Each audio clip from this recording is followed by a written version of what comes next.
Good morning and welcome back. So this morning, while my wife is on a conference call, I went and dug into her stash, grabbed her iron, so hopefully I don't get caught with that. Can't get in trouble for this. These are out of the cabinet for the car towels, so I'm safe with that. But you're probably wondering, why do I have an iron in a guitar case standing here? Well, if you look back a few months when I went to the guitar shows, I'd purchased this, I think at the Cincinnati guitar show, and I came home all proud about my purchase, and I was showing my wife, and I was trying to tell her about it and everything, and I opened it up, and I'm like, oh, look at that, you know, and then the first thing she said was, there's a big cut right there, and I'm like, really, what are you talking about? And she's like, no, there's a cut right there, and sure enough. So what I think happened was somebody had the switch tip off in their guitar and it poked through. Maybe during shipping or something, because that's a pretty good tear.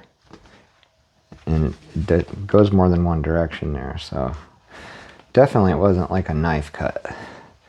So I was pretty bummed out about that. And I'm like, man, well, what do I do about that? And I kept thinking and thinking. And then I was like, well, I don't know, maybe I'll just try to sew it or something like that. But that's going to look hoopty. So what else can I do to it, though, and take lemons and turn it into lemonade? So this is what I come up with. Grateful Dead turtle patch that's an iron-on. And my plan here, let me go ahead and get this set up. I just hope it don't melt this velour stuff. It's like a crushed velvet / velour. And I've never put an iron to it. So here's my plan. Once I get this thing set up, you know what?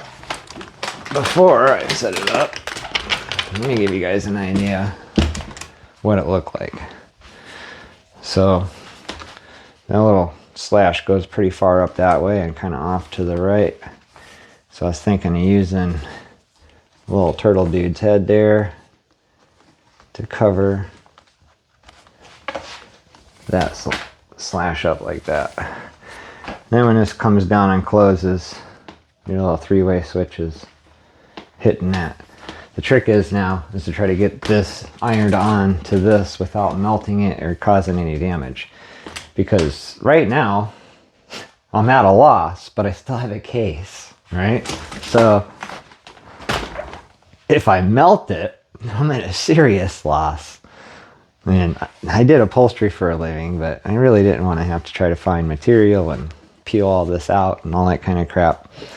So my plan is to use this towel and steam. And if this doesn't work, but starts to kind of stick it and it just isn't hot enough, I have a commercial steamer at my shop because I did automotive upholstery my whole life. So I built car interiors from scratch, hot rods, 1930s to 70s, blah, blah, blah, boats, whatever. Anyhow, that steamer gets really hot, like 400 or 500 degrees. So if I put a towel there and blast that through, I know for sure to probably melt this, but I don't know. We'll see what happens. I brought this too because I thought, well, maybe if I get this wet and put it over there, I don't know. You guys are about to watch a train wreck or a success. So we'll see what happens here. I don't think you're supposed to peel anything off of this. Are you?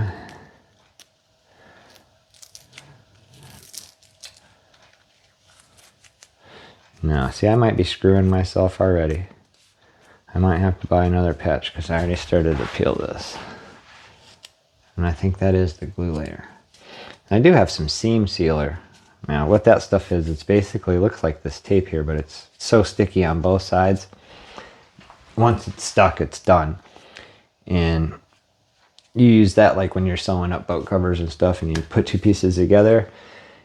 Not only does it keep it together while you're sewing a 20-foot piece or whatever, when you fold it over and you sew through it, it actually makes like a seal. That's why it's called seam sealer. I'm gonna go ahead and lay this on here and we're gonna see if I destroy this or not. And I think what I'll do is I'll start.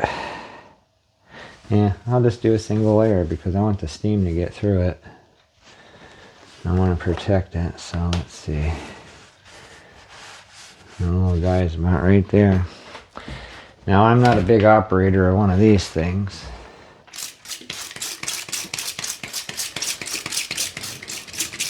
But I did see my wife do that so it don't burn stuff. And I think there's a steam button on here. You gotta hold it this way. Is it? Oh, there we go. Alright, here we go. We're gonna try this out.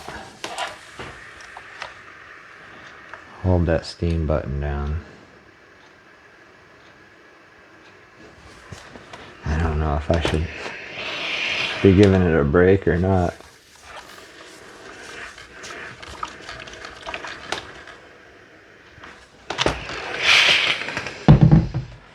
I don't know. It seems to be working. Let's just keep up on it.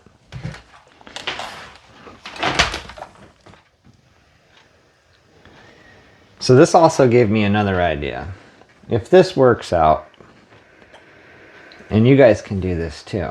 So all these different iron-on patches, like they got a Snoopy with a Fender Strat, and I thought that'd be actually really cool, like on one of these tweed cases, when you got it sitting upright with the handle, if little Snoopy guy was down there in the bottom corner on the outside, you could probably iron that on. Gears started turning when I was doing this, so I do think this is working, so we're gonna go ahead and do this again. It's a little bit of a hoopty way to fix it, but the way I look at it is it's not all stitched and franken-stitched or whatever you want to call it. It's not glued and have a hard spot there that's going to be touching the guitar. I thought, well, if we're going to save it, this is probably the best chance of doing it. And I had a bunch of different iron-ons picked out for it. So there we go. It did stick. Now what I'll do is I'll let that thing cool and I'll probably hit it again just to make sure it's not lifting anywhere around the edges. So yeah, I'll probably hit that again here in a second just to make sure, you know. But I think that worked out perfectly. And I was looking at different ones because I do have the Zakk Wylde guitar I just bought, and I thought, well, maybe I'll buy a Black Label Society iron-on. And I looked at a whole bunch of different ones, but because of the shape of the cut and where it is, I don't know. The little Grateful Dead guy, he kind of just fit there the best, in my opinion. And it also doesn't make it, I don't know. Everybody likes Grateful Dead, so it doesn't make it too hard to sell. It's not like I'm putting something in there that nobody can relate to or know about. But I think that's gonna do it. Let's go ahead and hit it one more time here. Maybe I don't have to. No, I don't think I have to. Let's go ahead and turn this off before I get in trouble and caught with it, and cool it down, let it get it back where it goes. So if she knew I was down here doing some dumb stuff with guitars, I'd be getting yelled at. That's for my work shirts and pants. How dare you touch that? I'll just set it over here in case she comes in on me. All right. So now that I got the evidence put away, that worked real good. Look at that. No lifting edges. So my suggestion is, if you guys want to do this, say you got a bad spot where your three-way switch is, or something else down here got messed up, or maybe even up here, you know how sometimes you get those 6 holes from your tuners or a catch, you know, or whatever. Just keep in mind now, you can take a towel, single layer, and I used a white one so it didn't transfer any dyes or colors or anything like that. But you seen what I just did? I put it on full blast steam. I spritzed the towel first so it didn't burn it when I stuck it on there. That's about all my ironing knowledge that I can share with you. So from there on, you guys are on your own. But again, I was thinking, like these cases right here, So down like in this corner on a tweed case, you could put a cool iron on it and make it your own. So I may end up doing that here in the near future. Just, talk Pops in, because these are his cases here. These are 3 fender builds we got to do on the show yet if you're watching for the first time. And I got a finished chug over there. This is from Owen, the Circle of Tone, YouTuber. I guess you could say he's famous. The dude's got like 50,000 subscribers. So we're going to go ahead and rebuild that guitar. And we do have the subscribers build done. So the blue tribute is done. We'll talk about that soon. I got it all strung up. I still got to do some setup on it. Intonate them, both of them actually. And I need to recheck the 50s. And as soon as we're done intonating those, we may get a sound test on them. I've been doing some practicing over here on my Silverburst, and I moved over to my Zakk Wylde guitar to try to get used to trying to play it without looking at the dots. So as soon as we get these all tidied up, I promise you guys we will do a sound test. I'll get Pops over here and we'll all take turns playing those, because we got some really cool pickups in those.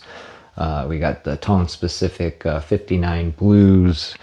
Those are the Antiquity Signature Series. And then we got the Memphis Historic spec in that gold top there. So stay tuned, guys. Wife still has her secret project to finish up. I know the first video I knew was going to be a flop, but we had to get a start somewhere. So we got the guy built.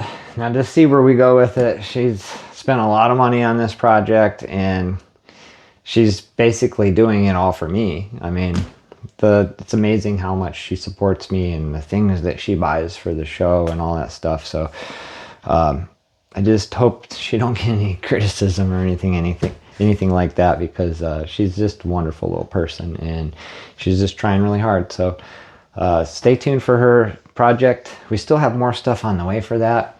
A couple things that got canceled, but you know, we got a giant pile over here.